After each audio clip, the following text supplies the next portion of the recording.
Assalamualaikum warahmatullahi wabarakatuh. Berjumpa lagi kita. Hari ini kita lagi memantau ya teman-teman, perkembangan ikan nila kekar yang sudah dipelihara dalam 1 bulan ini.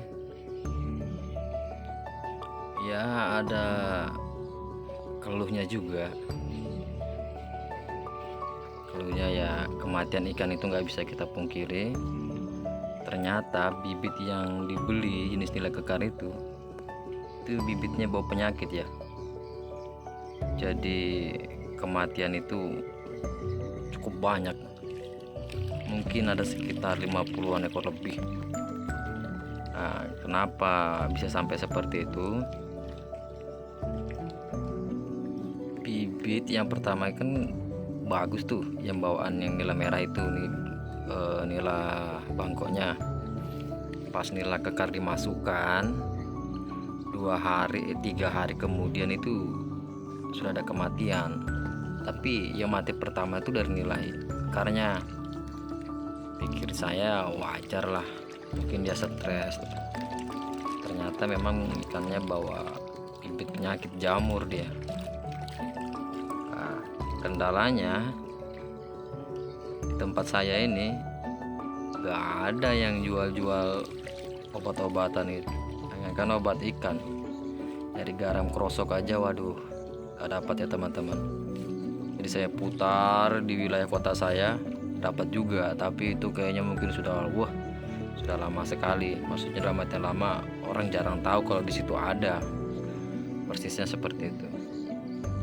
Jadi saya kuras ini air, saya kasih habis, saya kasih nasi dulu kan. Ikannya masih kecil-kecil itu, yang masih 3-4 cm lah.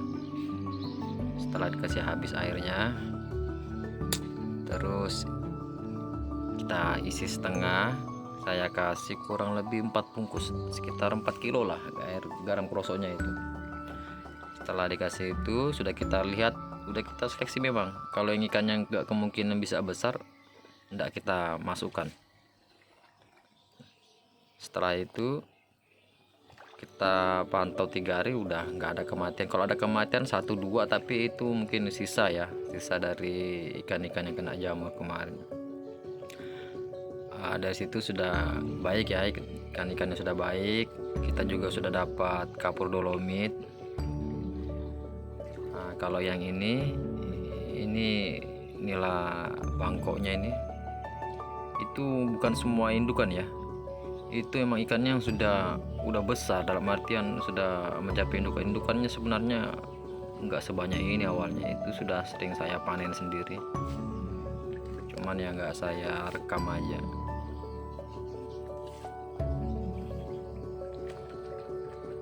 Ini teman-teman, ikannya sehat semua ya, nila merahnya. Terus yang mengenai nila kekar tadi itu, jadi saya sudah coba terapkan biovlog. Itu pun juga belanjanya online, 1 minggu lebih baru datang barang-barangnya. Wajar ya, jauh. Sudah saya kasih molase juga. Kalau takaran malasonya saya kasih 200 ml ya. Karena ada gelas takaran kan, jadi saya kasih 200 ml. Baru probiotiknya pakai aqua enzim kurang lebih 4 sendok.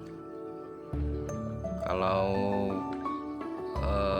kapur dolomitnya kurang lebih 1 genggam, hampir full ya. 1 genggam ini hampir full ya. Kalau kapur dolomitnya saya kasih duluan, setelah itu baru saya tebar yang probiotiknya sama molase. Dari situ sampai sekarang alhamdulillah ya, sudah ya kematian. Kalau ada kematian mungkin 1, tapi belum tentu 1 minggu sekali mati. Jadi teman-teman, nanti kalau memang mau pelihara ikan ya mending beli perlengkapannya dulu ya, artinya bahan-bahan yang mencegah. Kalau seumpamanya punya kolam karantina dulu. Kalau ada garam krosoknya dicari dulu. Kalau ada obat jamur seperti kayak red bulldog itu ya bagus. Cuma kalau di tempat saya emang nggak ada. Di sini kalau ada juga paling akuarium aja, ikan-ikan hias ya, tapi belum tentu ada yang jual garam krosok skala besar. Nah dulu pernah ada, tapi toko sudah tutup, sudah ganti usaha dia. Itu ya keluhnya lah. Tapi kalau senangnya ya alhamdulillah ya, ikan-ikan nila kita ini sehat semua sudah. Ya pelan-pelan kita beli online, barang-barang yang kita beli sudah mulai berdatangan.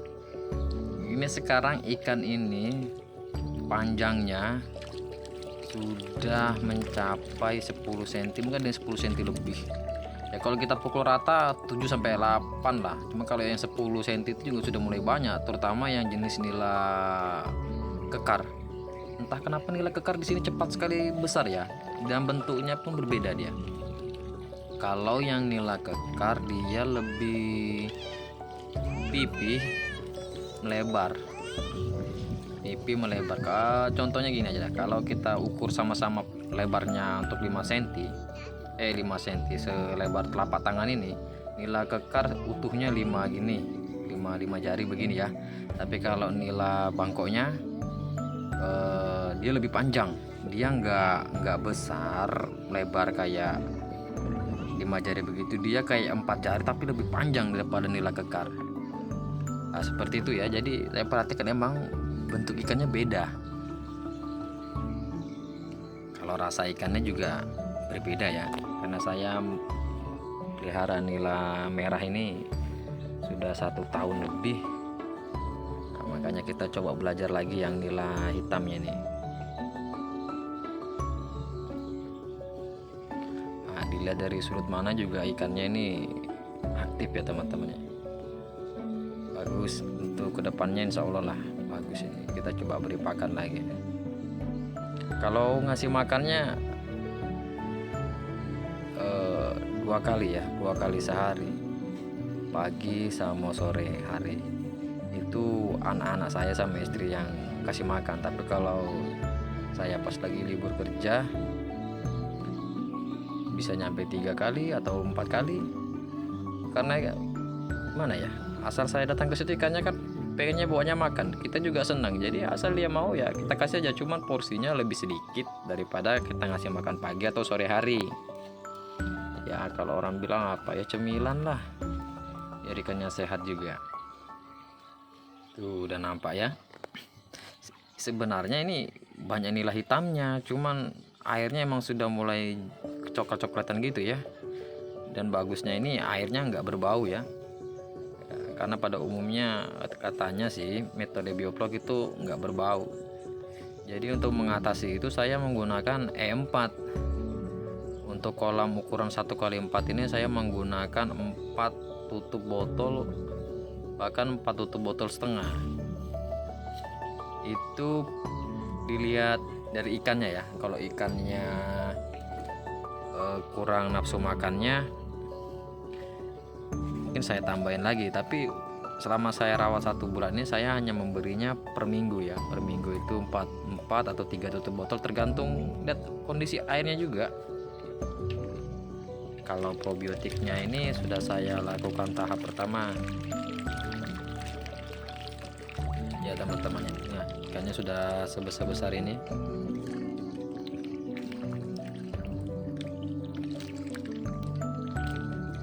Enak ya, ikannya jinak-jinak. Kalau kolam-kolam seperti ini kan jinak-jinak. Aerasinya juga mampu ya, termasuk mampu ini. Cukuplah untuk sekarang, aerasinya cukup. Nah nanti kedepannya kalau dia kita tutup lagi yang di kolam indukan tadi itu, 1 aerasi yang besar itu. Jadi kita fokuskan yang di kolam ini 5 titik aerasi pakai mesin 1 aja.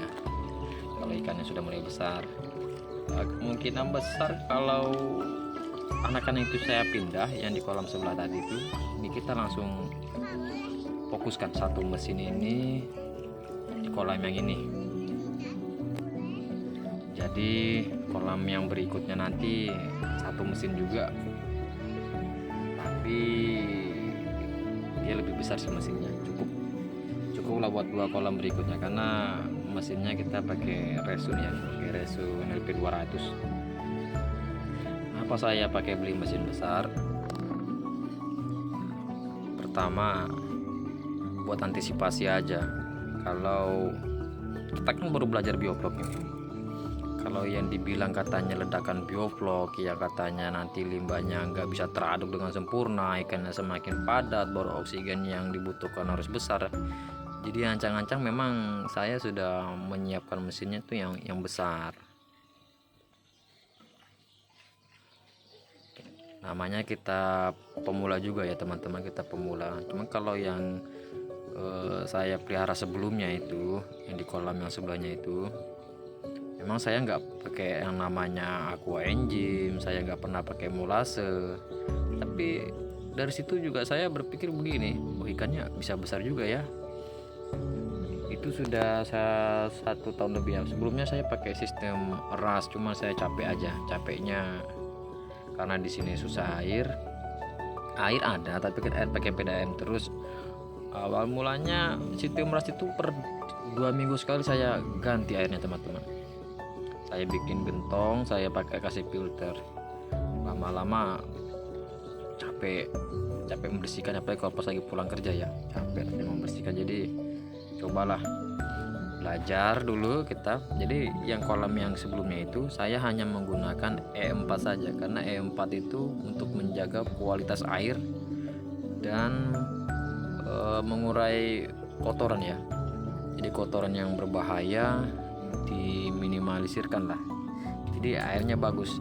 Nah saya terapkan itu kurang lebih ya setengah 6 bulan lah, setengah tahun lah bisa. Begitu bisa, nah ini makanya sekarang saya coba lagi yang nila kekar. Oke teman-teman, silakan mencoba. Nanti kalau ada dipertanyakan bisa ditanyakan di kolom komentar ya, insya Allah saya jawab. Terima kasih.